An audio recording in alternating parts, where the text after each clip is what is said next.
क्यों आपने पत्रकारिता को चुना, इसके पीछे क्या वजह है? ये वाला जो पेशा था ना वो बड़ी जिम्मेदारी वाला था। कुछ लोग इसको समझे नहीं जिम्मेदारी वाला, है ना। तो मुझे लगता है कि मेहनत सारे फील्ड में था, सारे फील्ड में है। बस क्योंकि मुझे बोलना बहुत पसंद है, मुझे लड़ना बहुत पसंद था, इसलिए मैं इस फील्ड में आ गई। मुझे जाना तो आर्मी में था पर नहीं जा पाई, मेडिकल अनफिट थी। तो उन ग्रामीण परिवेश के माता पिता को क्या कहना चाहेंगे शिक्षा के प्रति? देखिए, शिक्षा तो बहुत ज़रूरी है।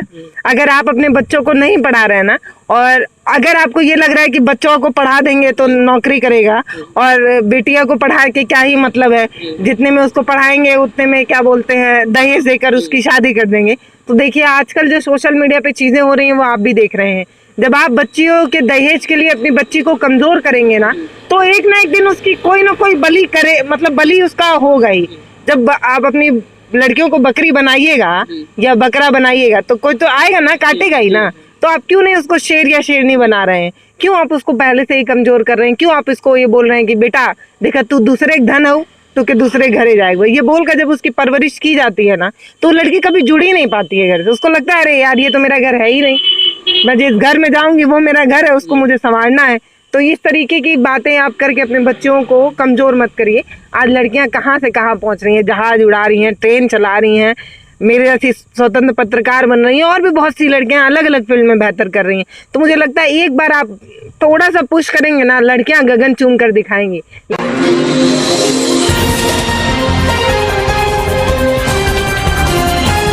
कहते हैं दोस्तों, राह संघर्ष की जो चलता है वही संसार को बदलता है, जिसने रातों से जंग जीता है सूर्य बनकर वही निकलता है। जय हिंद साथियों, आप सभी को प्यार भरा नमस्कार। दोस्तों, आज हमारे साथ हैं पूर्वांचल की सबसे मशहूर महिला पत्रकार भारत एक नई सोच पल्लवी राय जी। और कहीं न कहीं दोस्तों पूर्वांचल में इनकी तमाम लोकप्रियता है। इनका जो पत्रकारिता का जो अनोखा, जो एक तरह से कह सकते हैं कि इनका अंदाज है, जो बहुत महिलाओं को बहुत अच्छा लगता है इनकी पत्रकारिता।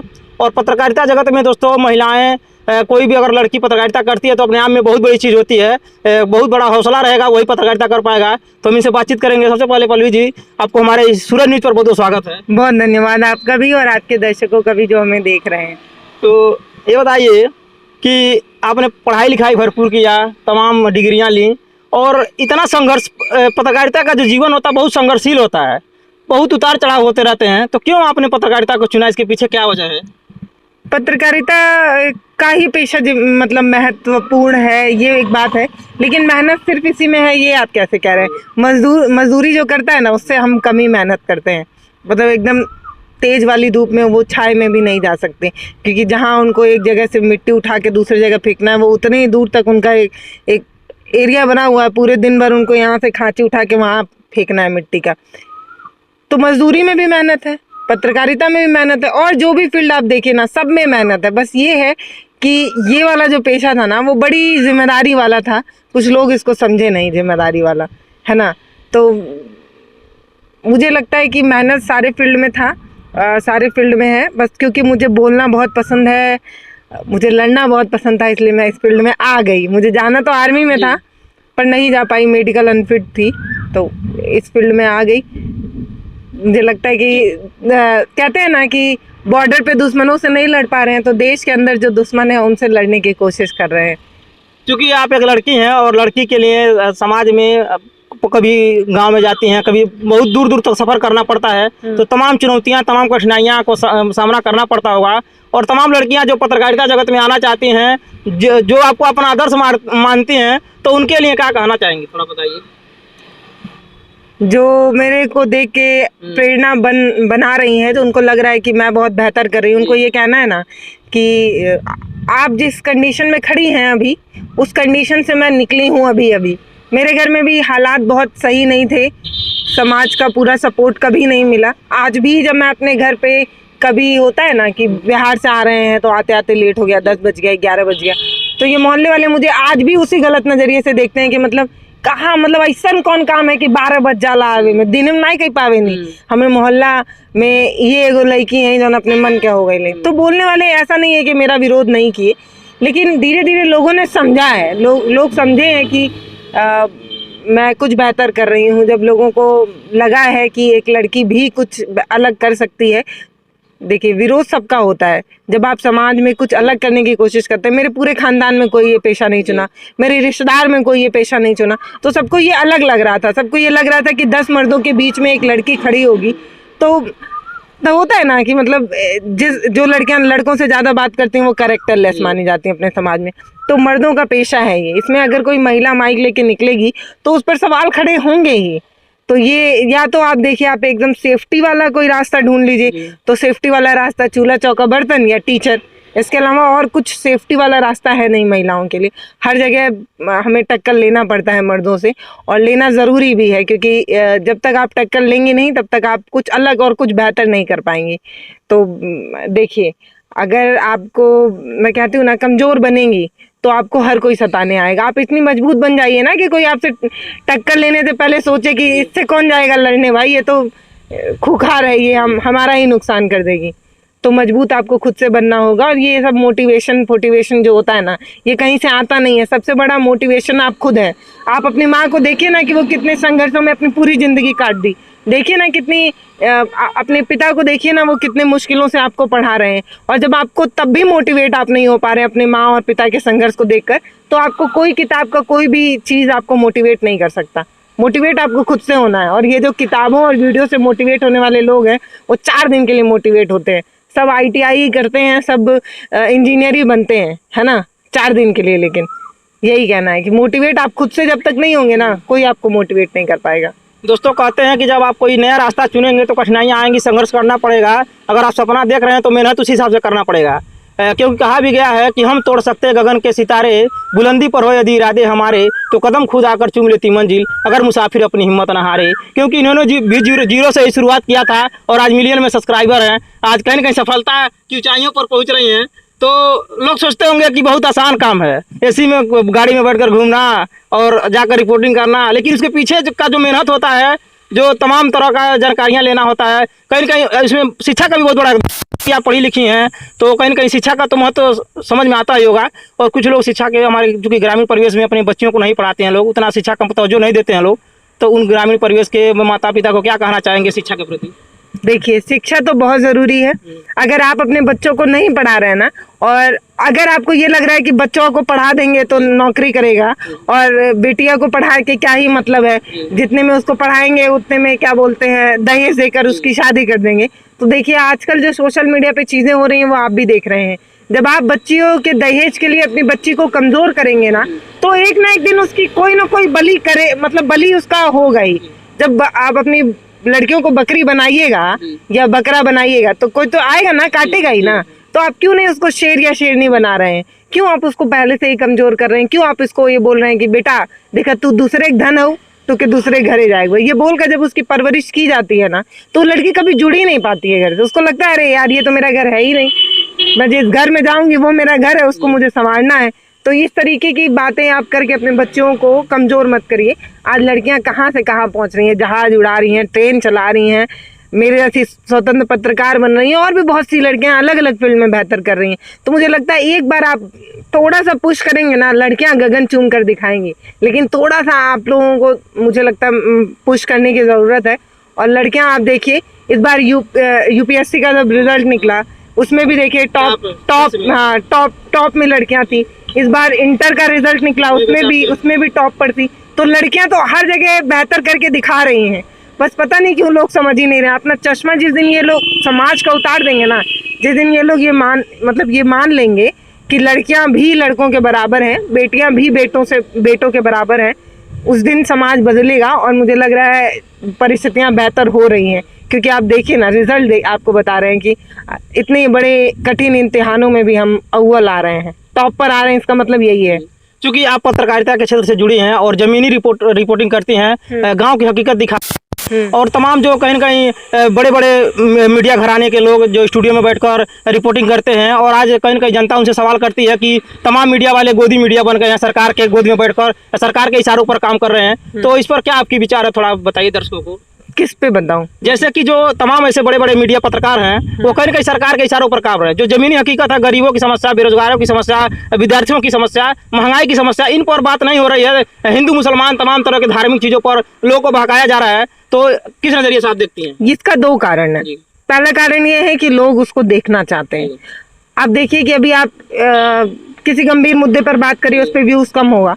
अभी आप दिखा दीजिए कि एक मुस्लिम जो है वो हिंदू को मारा, अभी देखिए कितना व्यूज आता है। ये समाज ही देखना चाहता है ये चीज। तो एक जो पत्रकारिता है ना, वो एक बिजनेस है। मतलब आप ऐसे समझिए, हालांकि ये जिम्मेदारी वाली बात है, लेकिन तब भी मैं बता रही हूँ कि मान लीजिए आपका व्यूज ना आए तो आप कितने दिन काम करिएगा, कितने दिन घर से पैसा ले आकर आप पत्रकारिता कर लीजिएगा। ये पत्रकारिता का जुनून जो है वो बहुत ज़रूरी है, लेकिन सिर्फ जुनून से आप पत्रकारिता नहीं कर सकते, ये भी एक बड़ी बात है। तो एक ये बात है। दूसरा ये बात है ना कि जो सही से ईमानदारी से काम कर रहा है उसको भी तो इसी सिस्टम के अंदर काम करना है ना।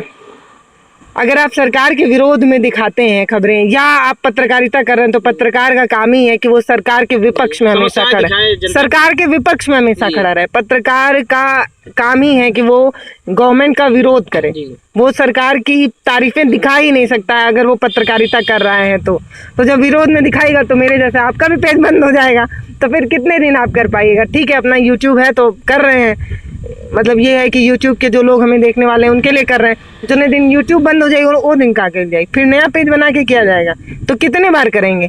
जिस तरह से मनीष कश्यप ने बिहार सरकार से सवाल किया था और आज कहीं न कहीं वो जेल की सलाखों के पीछे हैं, और चूंकि वो भी ग्राउंड रिपोर्टिंग दिखाते हैं, गरीबों की समस्या उठाते हैं और मजदूरों की समस्या को कहीं न कहीं वो दिखाए, सरकार से सवाल किए, लेकिन उनको उसका खामियाजा देख रहे हैं कि जेल में बंद है पिछले कई महीनों से और तमाम दिक्कतें हो रही हैं। परिवार के लोग भी कहीं न कहीं दुखी हैं। और इस तरह से अगर सरकारें मतलब इस तरह के लोगों को प्रताड़ित करने लगी, पत्रकारों को जो सब पत्रकारिता कर रहे हैं, तो माँ बाप भी कहीं न कहीं डर जाते हैं। बच्चे अगर कुछ आगे करना चाहते हैं तो कहीं न कहीं उनके अंदर डर हो जाता है कि बेटा ये काम मत करो, पत्रकारिता कहीं न कहीं सरकार तुमको बदनाम कर देगी, जेल में डाल देगी। तो यह सब प्रभाव पड़ता है कि नहीं पड़ता है परिवार पड़ता है, लेकिन एक पत्रकार वो पत्रकार है कि नहीं ये भी जानना बहुत जरूरी है। मैं पत्रकार हूँ तो मैं ये बात कभी नहीं कह सकती कि मैं 180 दिन के अंदर आपकी सरकार गिरा दूंगी। एक पत्रकार के पास इतनी पावर होती है क्या?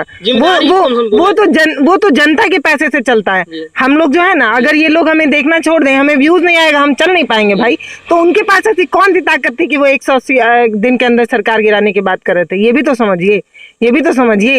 एक पद पे बैठे हुए इंसान की माँ को आप बोलेंगे अंगूठा छाप, ये ठीक है क्या? लहजा भी तो होना चाहिए ना आपको अपनी बात रखने का। ऐसे तो नहीं है कि आप सड़क छाप है कि कुछ भी बोल के चले जाएंगे। पत्रकार हैं भाई, पत्रकार समाज का आईना होता है। आप जो बोल रहे होते हैं उसको समाज देखकर सीखकर अपनी क्या बोलते हैं माइंड मेकअप कर रहा होता है, और आप इस तरीके से एक को 9वीं फेल, अंगूठा छाप, 180 दिन के अंदर सरकार गिरा देंगे, ये भी तो ठीक नहीं है ना। मैं मान रही हूँ सरकार आवाज दबाती है, क्योंकि मेरा भी दबा है, मैं समझती हूँ ये बात, लेकिन मैं ये भी समझती हूँ कि ये कोई तरीका नहीं था। ये कोई तरीका नहीं था कि आप इस तरीके से पब्लिक में आकर ये सारी चीजें बोले।